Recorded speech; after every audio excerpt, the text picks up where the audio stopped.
Good afternoon, my people.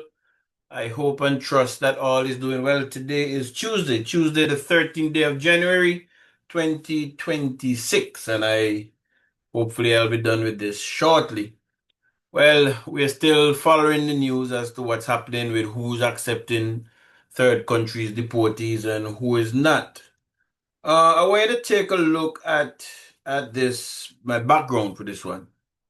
It's a story that's on NPR. It went back to the 24th of December, 2025. And the caption of the story is Trump administration bars 5 Europeans from entry to the US over alleged censorship. And just to read the first part, it says European leaders reacted furiously today over the US slapping visa bans on 5 prominent Europeans, including the former EU Interior Market Commissioner. The US has accused the EU of censoring free speech on the web for unfairly targeting US tech giants with what they say is overly burdensome regulation. The the latest move deepens a long-running dispute between the US and the EU over a major question. How do you regulate the internet? NPR's Eleanor Beardsley has been following this closely and joins us now from Paris. So that's the story, and it was an interview. For those of you who have not been following, Europe is saying that they're bringing in regulations to counter online hate and content for children, etc. And the US is of the opinion that where they're going is censorship. The big tech companies, sorry, for US, X and them kind of platforms, if they don't fall in line with what Europe is doing, then they will be sanctioned. I think there's a penalty attached to them. And the EU, despite concern shown by the United States as to freedom of speech, because in America, all ideas contend. All ideas contend.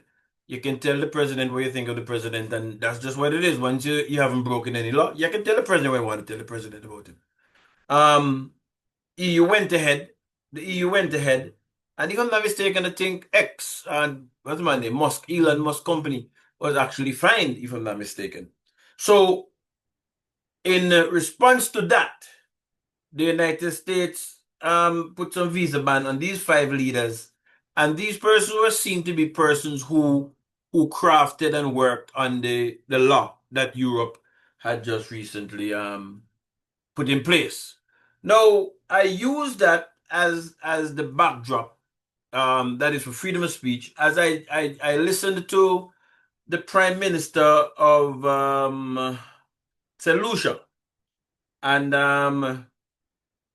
well, I see they say it was done in the context of his New Year's speech. Today is what, the 13th, and he's doing his New Year's speech a day ago or so. Anyway, everybody's different. Anyway, that's what he did. And he spoke about the fact that St. Lucia have signed an MOU and blah. Same word salad as was the case with St. Kitts, in my opinion, Antigua, in my opinion. He did that. But this is the part that jumped at me. This is what let me went back to the story because I knew I read this back then because I tried to follow what's happening internationally. After he would have said what he would have said to justify the decision for signing the MOU, he then said this. But the destructive behavior of a critical mass can bring about harm to all of us.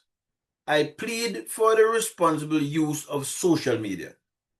Social media should not be used as a tool for misinformation, for slander, and the denigration of citizens in private or public life. While misinformation may appear to hurt political opponents, in the final analysis, is a country that suffers. And in the context of what he was talking about, I shook my head and I said, look what we've come to. Basically, he would have known that there's going to be a level of agitation, him having or his government having signed on to this memorandum of understanding. By and large, the Caribbean countries who have signed these agreements, memorandum of understanding, or whatever they are, non-binding, whatever they say, when they come back and they chat the shit, we don't know, because we can't see, we don't know. I, for one, am not taking what they say. They know. It has been, if you look at those who are this, they know that there's a level of the population who is of the opinion that the strong arm tactics that the United States is using on seemingly our countries to take deportees, third party deportees from them, using travel and visa restrictions, blah blah blah. They know that there's a section of the society who is against it and who speaks out about it. And I don't think it's a small section of the society. It's a sizable section, right? So he's anticipating that, of course, people are going to go to social media. People have Facebook, people have Messenger, whatever the platforms, and they're going to express themselves. And instead, now America is fighting for Americans to have the right to speak their opinion, whether you agree with them, yes or no, to the extent that this is what Europe is doing, and they have said, hey, see these five persons, boom, no visa for them. And these are prominent people. It might get even further. We'll have to watch and see. Right? So America is fighting that fight on behalf of their members. And their citizens, sorry. And here is a prime minister, a Caribbean prime minister, asking their citizens, right, to, while misinformation may appear to be hurtful, to hurt political opponents, in the final analysis, is a country that suffers. So don't go on social media and agitate or say what you feel, because America may see what you post and it might offend, it might hamper your country. Just as how I believe Kamala, I keep saying Kamala, the Prime Minister of Trinidad, had said to her people, remember how much people live in the United States and the visa I'll get, so behave yourself. That's what the Caribbean has come to. I mean, is it me? America is fighting to protect its citizens' right for free speech. They're willing to take on Europe, their NATO ally, to safeguard their citizens' right to speak. And they're right, if you ask me. They're right. They're correct in doing it. People are supposed to be able to talk. Once you're not slandering nobody or libeling nobody, I don't have to agree with you. You don't have to agree with me. People must have the freedom to speak. The United States is fighting for that right for its citizens. And look what the Caribbean Prime Minister come to.